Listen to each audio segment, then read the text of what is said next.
안녕하세요. 성경과 고대 근동. 오늘은 힉소스 왕조, 이집트에 세워진 가나안 셈족 왕조를 주제로 이야기하려고 합니다. 자, 이집트 역사를 보여주는 개괄적인 도표인데요. 고왕조가 무너지고 제1차 혼란기, 중왕조가 무너지고 제2차 혼란기, 신왕조가 무너지고 제3차 혼란기로 이어지죠. 자, 바로 제1중간기, 제1혼란기를 배경으로 펼쳐지는 게 바로 기근으로 아브라함이 이집트를 방문하는 스토리가 바로 이때 펼쳐지고요.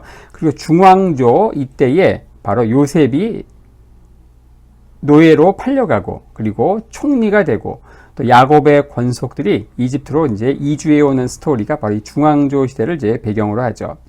자, 오늘은 모세 스토리의 배경이 되는 신왕조, 그리고 이스라엘이 갑자기 노예로 강등되는 그 배경이 되는 그 제2차 혼란기에 특별히 15, 16왕조에 해당하는 힉소스 왕조의 그 배경에 대해서 한번 살펴보려고 합니다. 자, 노예로 강등된 이스라엘 백성들, 자, 요셉을 알지 못하는 새 왕이 등장하면서 갑자기 이스라엘은 이제 박해가 시작이 된다. 그 왕이 누군가? 요셉을 알지 못하는 새 왕이 누군가? 학자들은 이 사람이 바로 제2중간기 당시 그 힉소스 왕조의 첫 번째 왕인 그 살리티스가 아닐까 이렇게 이야기하죠.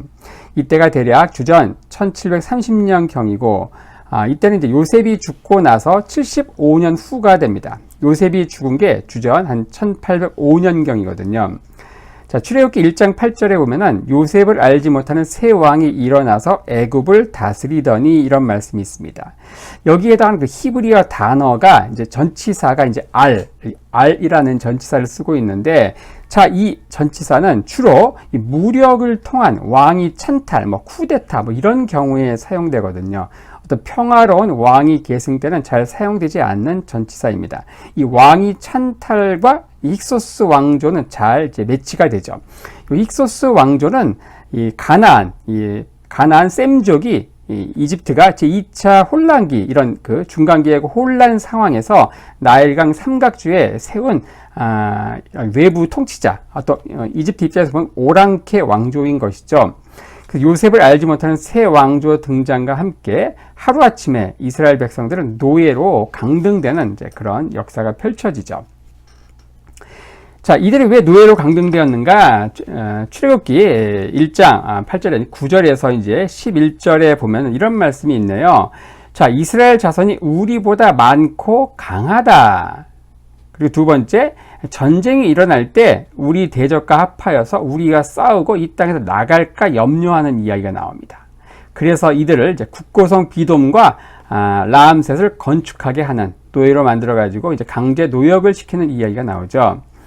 자, 여기 나오는 이스라엘 백성들이 우리보다 많고 강하다, 이 표현을 이제 주목할 필요가 있죠.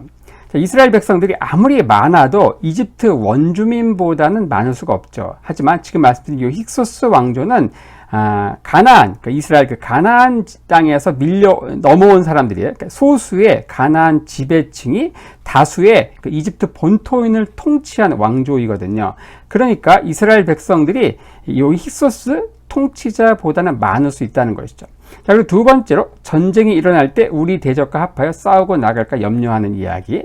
자, 이것은 이스라엘 백성들이 이전 이집트 본래 본토 왕조와 이제 끈끈한 그 연이 있죠. 그리고 이집트 왕조 역시 힉소스 왕조에 대해서 원한을 품고 있기 때문에 그 이집트의 그 왕조와 군사 동맹을 맺어가지고 이스라엘 백성들이 문제를 일으킬 가능성이 있게 되죠. 자, 이러하기 때문에 이스라엘 백성들을 이제 노예로 강등시켜서 비돔과 라암셋을 건축하게 하는데, 아마도 이 라암셋이 이 힉소스 왕조의 수도인 아바리스가 아닐까 그렇게 추정을 한다는 것입니다. 자, 힉소스 왕조는 이제 아바리스의 수도를 삼고 한번 지도 한번 보겠습니다. 자, 아바리스 이 지역이 이제 역사에서는 이제 아바리스라고 하고 성경에서는 이제 소안 이렇게 나옵니다. 소안과 관련된 이야기인데 뒤에 한번 살펴볼 텐데, 자, 원래 이제 이집트는 이 상부 이집트의 중심 도시는 테베죠. 그리고 하부 이집트의 중심 도시는 멤피스였습니다. 하지만 이 시기에 이스라엘, 이 가나안 지역에서 밀려 내려온 외부 통치자, 가나안 셈족이 바로 나일 삼각주 중심으로 이 아바리스, 아무래도 자기들이 왔던 곳이 이제 이쪽이니까, 가까운 곳에 이제 수도를 만들고, 통치를 하게 됩니다. 바로, 이렇게 하면서 이 아바리스와 가까운 지역이 어디였습니까? 바로 이스라엘 백성들이 거주하는 고센입니다. 고센. 그래서 이 고센 지역은 일찍 요 힉소스 통치자들에 의해서 정복되었을 것이고, 그리고 수도 이 아바리스, 여기가 이제 람세스일 것으로 추정하는데, 여기를 이제 건축하는데 그 노역 공사의 강제 노역으로 이스라엘 백성들이 이제 동원되는 뭐 이런 사항들을 유추할 수 있겠죠.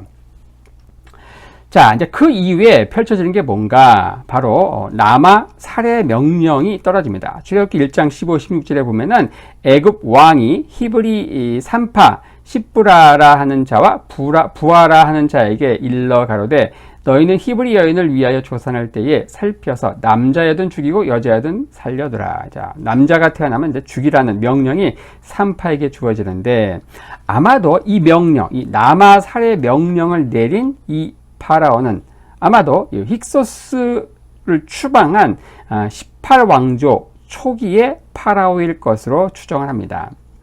세 가지 이유를 드는데, 첫 번째, 이 즈음 이 이집트 본토 왕조인 18왕조 입장에서도 이 즈음 이스라엘과 역사적 관련을 잊어버렸을 정도로 시간이 많이 지났다는 거죠.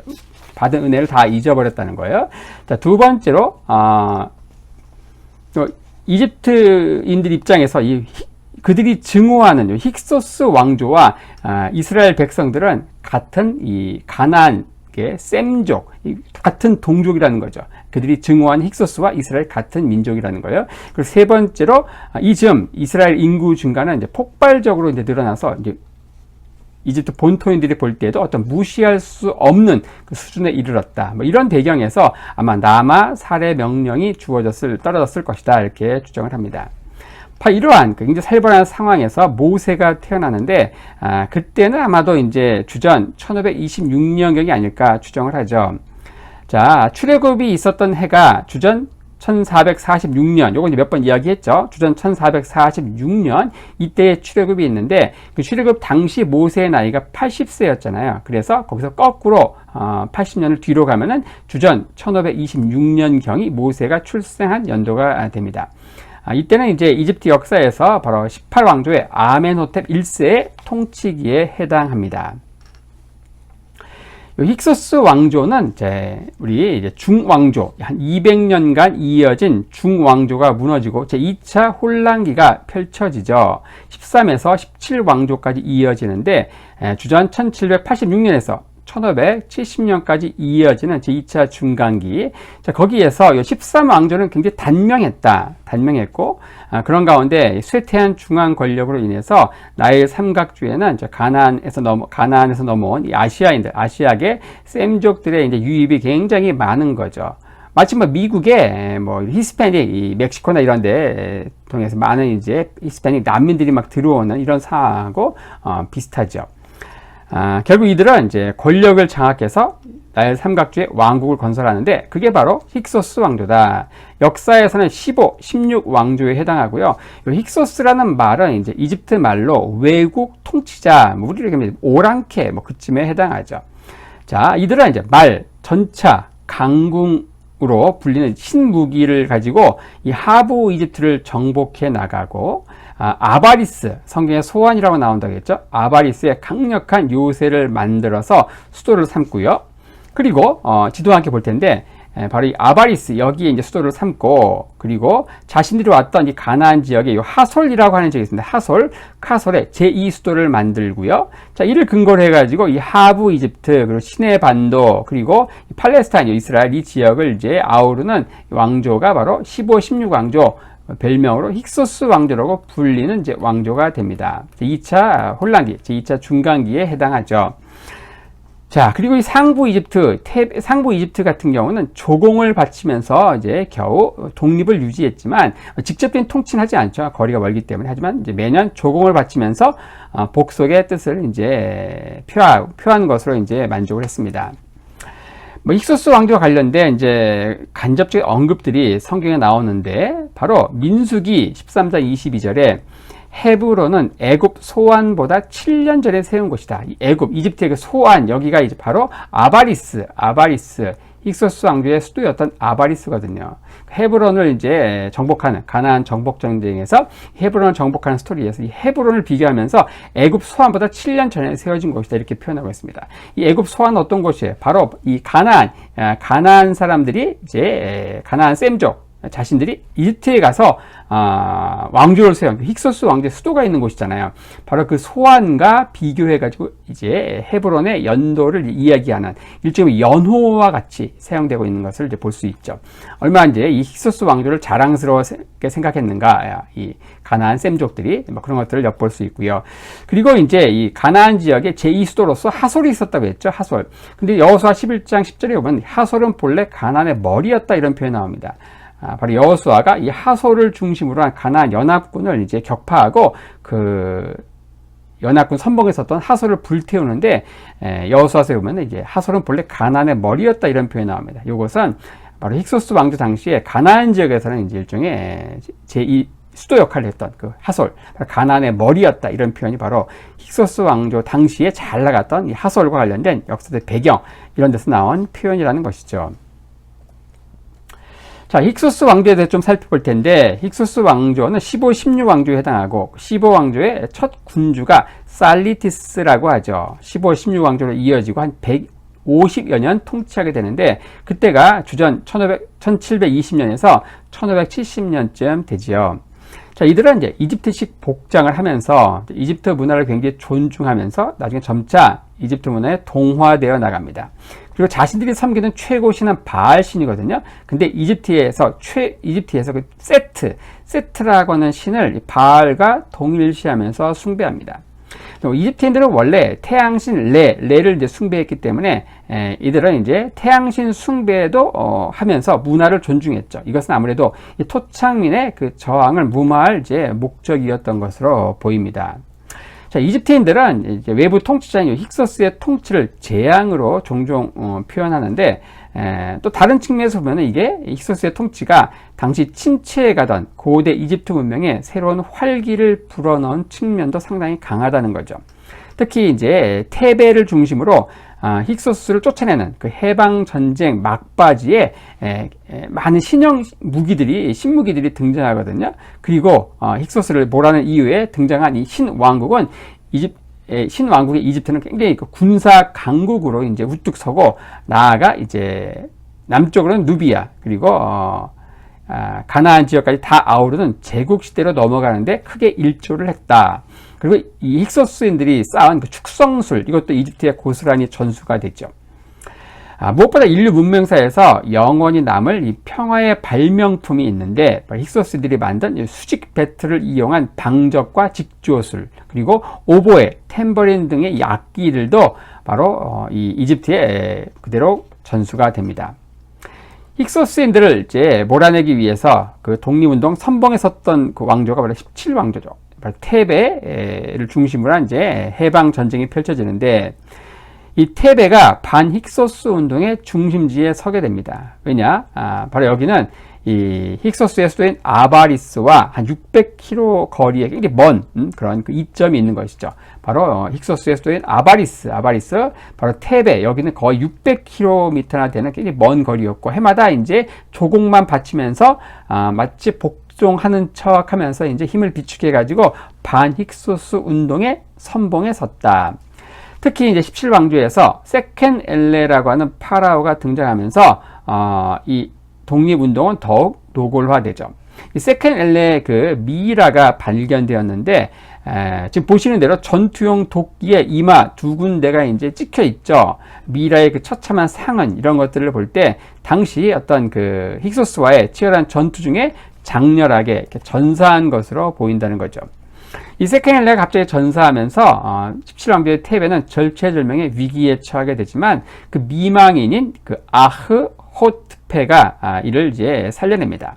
흩어진 병사들을 모으고 반역 음모를 제거하면서 아들 카모세에게 순조롭게 이제 그 왕권을 넘기죠.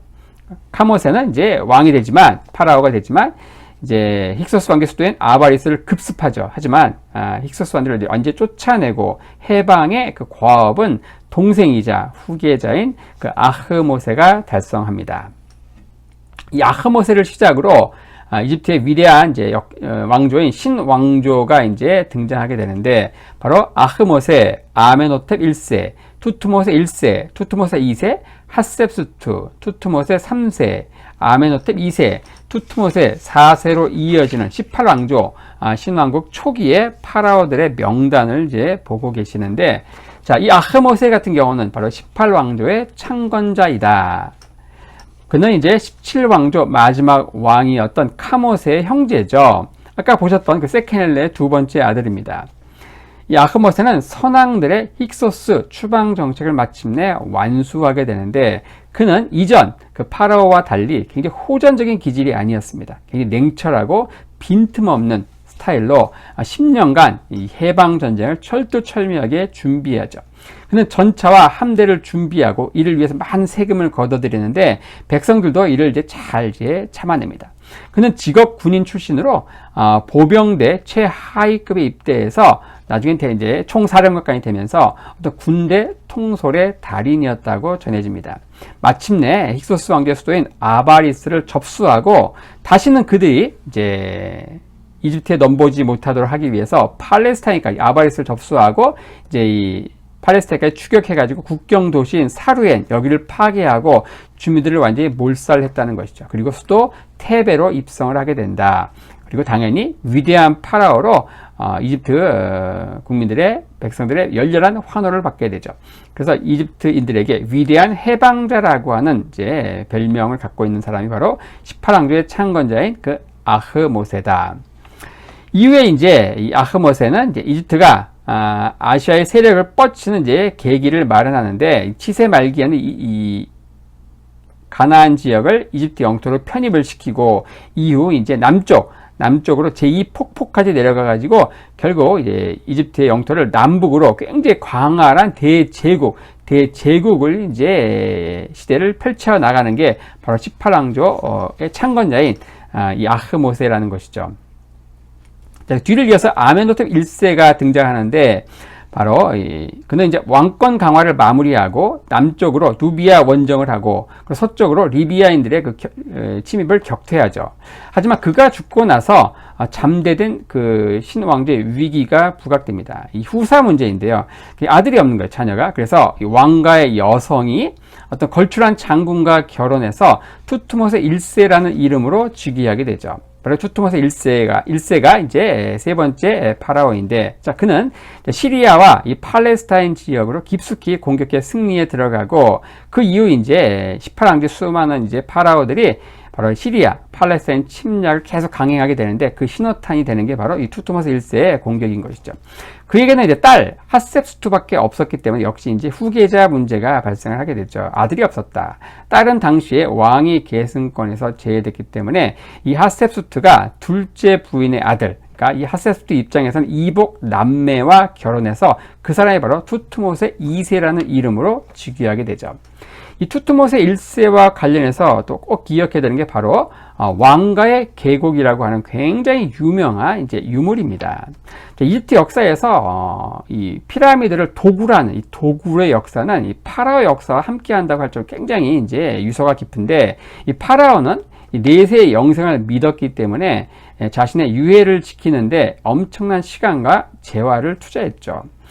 피라미드 내부 구조를 굉장히 복잡하게 만들면서 때로는 이제 미로처럼, 그리고 함정을 만들고 가짜 문을 만들고 또 들어간 입구의 돌문을 굉장히 무겁게 두터운 돌문으로 봉인을 하고 이렇게 했지만은 결국 이제, 그리고 이 도굴꾼들은 이제 잡히면 고문 뒤에 사형을 하고 이렇게 했지만은